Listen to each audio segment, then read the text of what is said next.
La violente polémique entre Charlie Hebdo et Mediapart, c'est l'escalade. L'hebdomadaire satirique accuse aujourd'hui Edoui Plenel de les condamner à mort une nouvelle fois. Une accusation qui a été relayée ce matin par l'ancien Premier ministre Manuel Valls. C'était sur BFM TV, écoutez. Un appel au meurtre. Et Jean-Jacques Bourdin, ce n'est pas une petite polémique. Edoui Plenel n'est pas n'importe qui. Quand on reprend la phrase exacte d'Edoui Plenel, où il me cite par ailleurs, on nous assimile à l'extrême droite, c'est très grave, Jean-Jacques Bourdin. C'est très grave. C'est un appel au meurtre. Et on ne joue pas avec cela. Alors, on va en parler ce soir avec Apolline de Malherbe à mes côtés. Bonsoir Apolline. Jean-Marie Le Guen, bonsoir. Ancien secrétaire d'État du gouvernement Valls. Et puis Yacine Bellatar, bonsoir. Humoriste, bonsoir. Animateur radio. Jean-Marie Le Guen, l'accusation portée par Manuel Valls et par Riss, le directeur de la rédaction de Charlie Hebdo, est très forte. Tous les deux accusent finalement le fondateur de Mediapart d'appeler une nouvelle fois au meurtre de Charlie Hebdo. Je crois que les propos qui ont été tenus par Plenel dans son éditorial ont montré finalement la nature un peu permanente de son action, qui est une action extrêmement empreinte de violence. Elle est évidemment souvent cachée dans l'image d'un homme qui est là pour dire la vérité, bien évidemment la sienne, mais avec une personnalité qui est somme toute tout à fait avenante et modérée dans son expression. Mais là, il a montré effectivement, dans un contexte qui est un contexte extrêmement lourd, qui le remet en question assez fondamentalement à travers l'affaire Ramadan, c'est ça dont on parle, il s'est senti démasqué en quelque sorte et il réagit avec beaucoup de violence. Non seulement il réagit avec beaucoup de violence dans cet éditorial, et donc il est dénoncé comme tel, mais déjà on voit arriver... Moi, je connais bien ça. J'ai bien connu l'extrême gauche à une certaine étudiante dans lequel il y avait Plenel. Et là, je vois les mêmes, ceux que j'ai connus d'ailleurs, qui viennent en meute défendre Plenel avec des accusations, effectivement, toujours, et des polémiques qui sont extrêmement violentes. Et donc... c'est une culture politique qui a été un peu révélée à travers cet événement. Et après, il y a un débat de fond sur ce qu'il en est aujourd'hui, du fond du débat, Tariq Ramadan, qu'est-ce que cela signifie, Valls se dit carrément, Plenel est complaisant avec les islamistes. Alors ça, c'est l'autre aspect des choses, c'est le fond politique. À la limite, je dirais, il a le droit d'avoir ces idées politiques. Et effectivement, c'est des idées politiques qui sont très complaisantes, on le sait bien. Ça se passe à gauche ?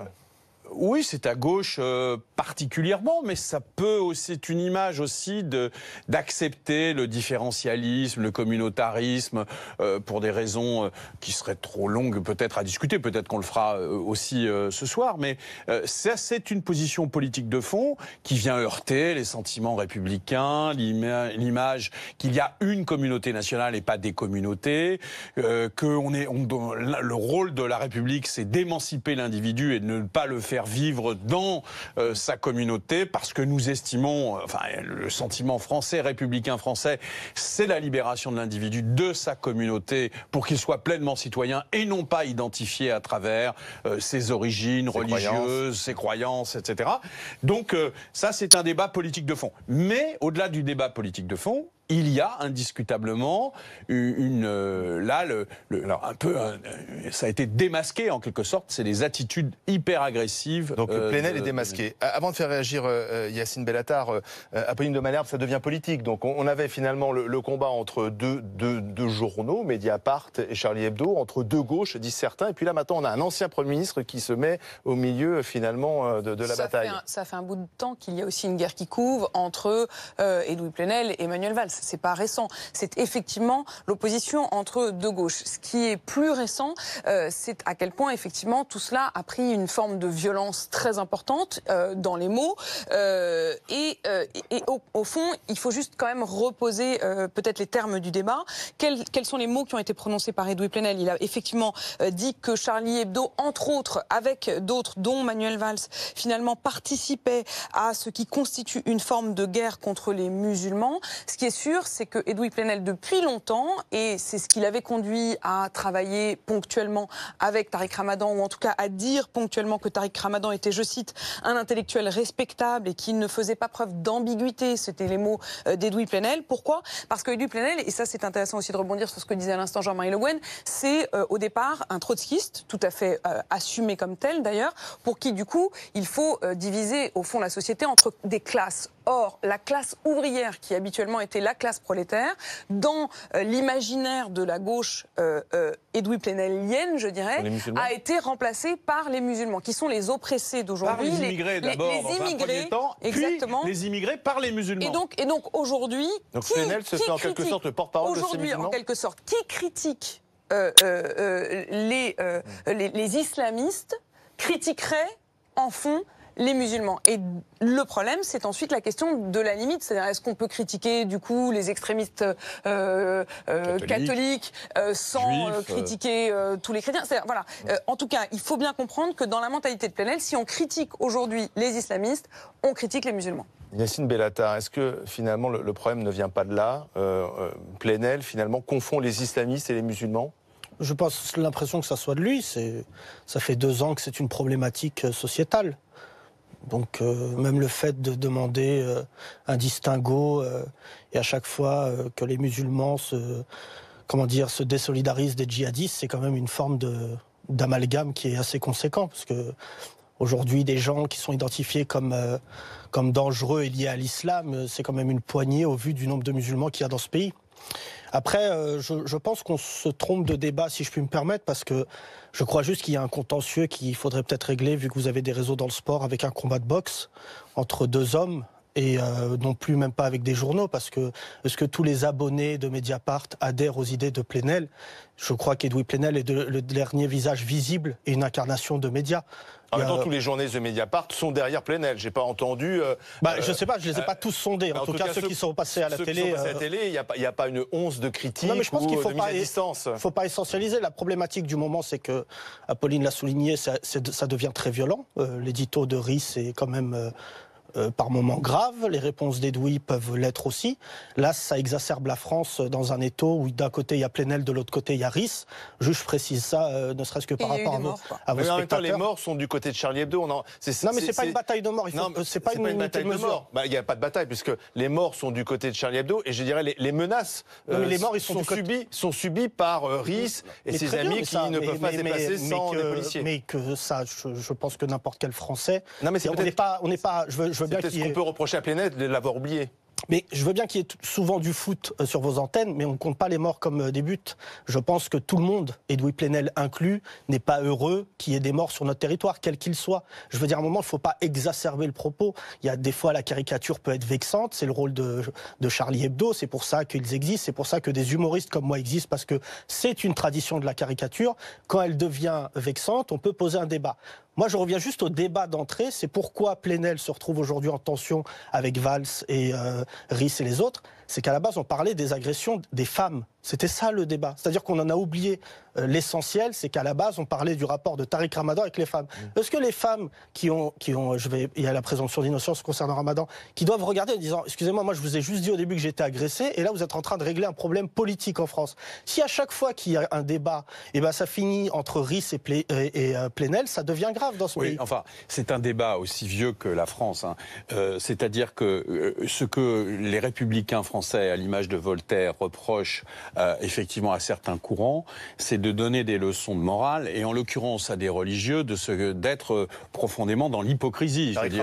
C'est évidemment. Donc je veux dire, on voit tout de suite Molière en train de dénoncer Tartuffe, on voit évidemment Voltaire en train de protester contre les abus de l'Église catholique et de son moralisme qui envahissait la société. Et là, ça fait partie, c'est au cœur de notre identité, ça, de ne pas supporter. Non, mais vous êtes autour de cette table. À un moment, on ne qualifie pas les gens de musulmans, on ne les disqualifie pas.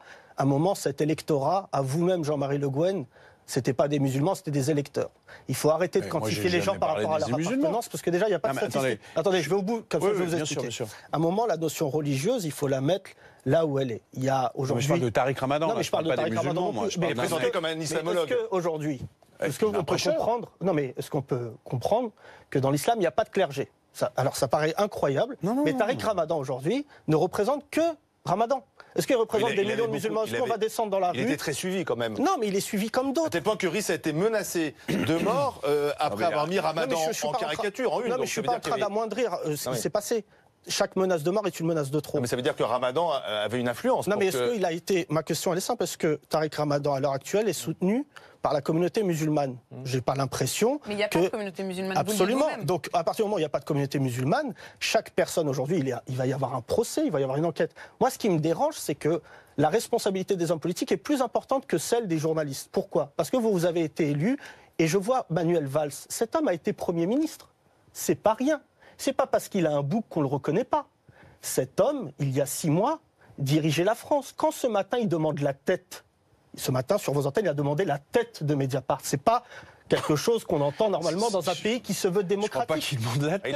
Il a dit rendre-gorge, ce qui était quand même une expression d'une grande violence. Voilà. Oui, donc il fallait en gros écarter Plenel du débat. Non, mais Jean-Marie Le Guen, il faut faire preuve de bon sens. En plus, je crois que vous êtes médecin. Il faut poser le même diagnostic. Si je viens vous voir et que j'ai le sida et vous me dites que vous avez une grippe, non mais à un moment... Manuel Valls, c'est votre ami. Vous ne pouvez pas automatiquement faire preuve de corporatisme et dire... Non, mais vous ne pouvez pas dire... Ce qu'a dit Manuel Valls ce matin... C'est aussi en quelque sorte, je vais un peu provoquer, mais un peu aussi le fonds de commerce de Manuel Valls, et que ça lui permet aussi de revenir au centre du jeu, cette histoire. Je pense qu'il a une sensibilité très forte. Parfois, peut-être il devrait mieux la maîtriser, je veux dire, parce qu'il estime, et d'ailleurs il a été, et il est victime d'agressions extrêmement fortes sur les réseaux sociaux, etc. Bien. Donc il est pris comme bouc émissaire, si je peux me permettre l'allusion voilà, du look. Il est pris comme bouc émissaire. Et donc à partir de ce moment-là, lui-même réagit, et il pense par ailleurs que ce combat, c'est-à-dire faire cesser complètement l'assimilation qu'il y a entre les immigrés en général, les musulmans. Tous les immigrés ne sont pas musulmans. Tous les immigrés d'origine arabe et d'origine musulmane ne sont pas musulmans. Absolument. Il y en a beaucoup d'entre eux qui sont des athées, des gens qui se posent des questions, mais qui ne sont pas musulmans. Et assimiler les musulmans à Tariq Ramadan est une erreur. Or, qui fait l'équation permanente? D'un côté, le Front National, qui dit tous les musulmans sont en quelque sorte des islamistes et des gens extrêmement dangereux. Mais de l'autre côté, ce que nous dit Edoui Plenel, c'est qu'il nous dit tous les gens qui sont opprimés, ce sont effectivement des immigrés, mais je les assimile parce qu'ils sont d'origine musulmane à des musulmans. Et ensuite, je considère... Il n'y a pas d'origine musulmane, Jean-Marie Le Guen. La musulmanie n'est pas un pays. Mais c'est ce que je suis en train de vous dire. C'est ce que je suis en train de vous dire. Je suis en train de dire que M. Plenel fait une assimilation successive. Il passe de la notion de prolétariat, comme nous le disait Apolline de Malherbe, c'est-à-dire les gens qui sont des victimes dans la société. Eh bien, ce sont non plus les prolétaires, mais en l'occurrence les immigrés. Mais les immigrés, ce ne sont plus des immigrés, ce sont des musulmans. Et les musulmans, ce ne sont plus des musulmans, ce sont des gens qui sont des islamistes comme M. Tariq Ramadan. Ce glissement progressif de l'analyse de la victimisation, en quelque sorte, par Edoui Plenel, est un problème politique majeur que nous avons à gauche. C'est vrai et c'est logique de dénoncer cette dérive. Apolline de Malherbe. Non, ce qui est effectivement la vraie question et le glissement, et là du coup ça devient assez grave même en termes simplement intellectuels, c'est effectivement la pratique qui consiste à dire, et c'est ce qu'a commencé à opérer effectivement Edoui Plenel, et c'est le glissement, que si on critique les extrémistes, on critique les musulmans. Si on critique Ramadan, on s'en prend aux musulmans. Si on critique Ramadan, on s'en prend aux musulmans. Si on critique les musulmans, on critique les immigrés. Si on critique les immigrés, on critique les victimes. Écoutez, moi, j'espère qu'on a le droit de critiquer le pape sans que ce soit pour autant vu comme une attaque contre tous les croyants qui ont envie d'aller à la messe le dimanche. Ou alors, on peut critiquer la politique d'Israël sans pour autant critiquer tous les juifs. Ce que je veux dire, c'est que si on prend le logiciel intellectuel simplement qui est proposé aujourd'hui par Edoui Plenel, alors c'est une sorte de censure intellectuelle à la possibilité d'affiner la pensée et la critique. Alors, je vais vous dire quelque chose, Apolline. Tout ce que vous venez de dire, je dis oui. Je suis d'accord avec tout. Donc, vous venez de dire que, par exemple, quand on critique la politique de l'État d'Israël, ça ne veut pas dire qu'on est... Exactement. Si on critique le pape, alors, on critique pas forcément les chrétiens. J'ai une question extrêmement simple, puisque vous avez peut-être la réponse. Quand Manuel Valls dit l'antisionisme, c'est de l'antisémitisme. C'est pas la politique, ça, c'est autre Ça, chose. c'est une question C'est pas la politique. politique. Non, mais parce que je pose la vraie question. Aujourd'hui, je reviens sur ce que vous venez de dire. C'est très intéressant. L'antisionisme, c'est de l'antisémitisme. Mais on peut être sioniste sans défendre mais M. en plus, c'est pas le Netanyahou, débat. vous savez Je ça. pense que... Non, mais attention. Parce que, par exemple, non, mais Attendez, on peut parce que je vais au bout de ma phrase, parce que si je m'arrête à chaque fois en plein milieu, ça va me faire dire quelque chose que je ne veux pas dire. Non. Déjà, je pense qu'à un moment, il faut arrêter de tout hystériser. Je rejoins ce qui a été dit tout à l'heure. C'est pas une provocation, je pense que c'est un constat. Manuel Valls a fait perdre la gauche. Manuel Valls a fait perdre dans les quartiers populaires la gauche. Il y a un rejet très profond de la personne, l'incarnation qu'Emmanuel Valls de cette gauche-là.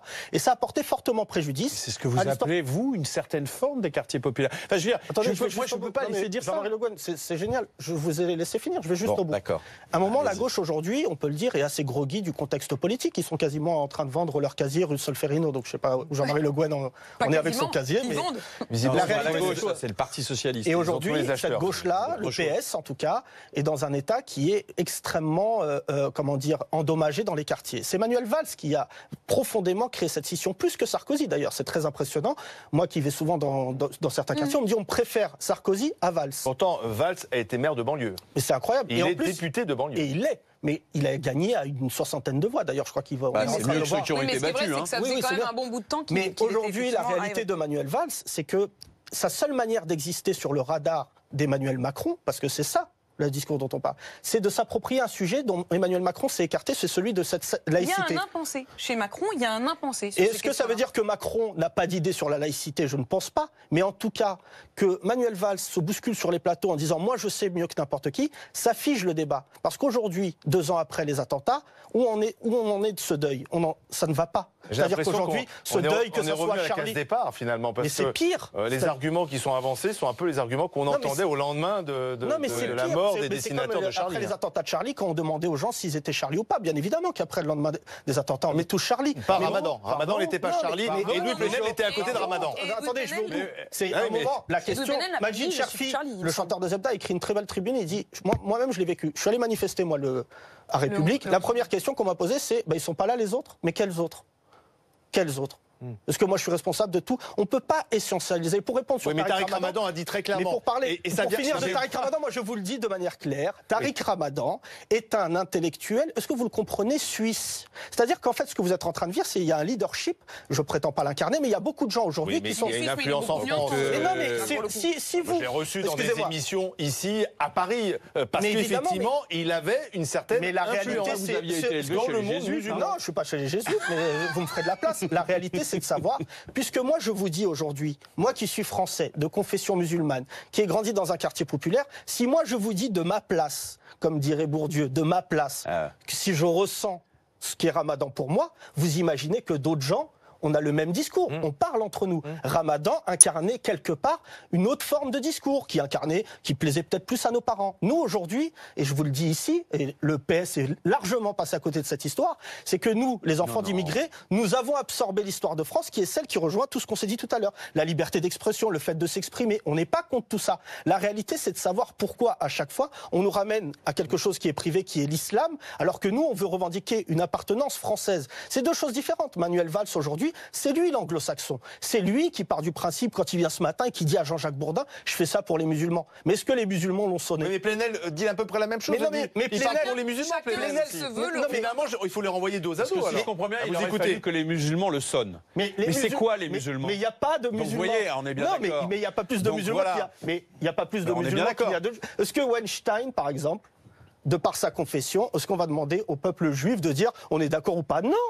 Mais non, parce qu'aujourd'hui... La seule question, c'est que l'islamisme a été commis au nom de l'islam. C'est la seule... C'est quand même une différence.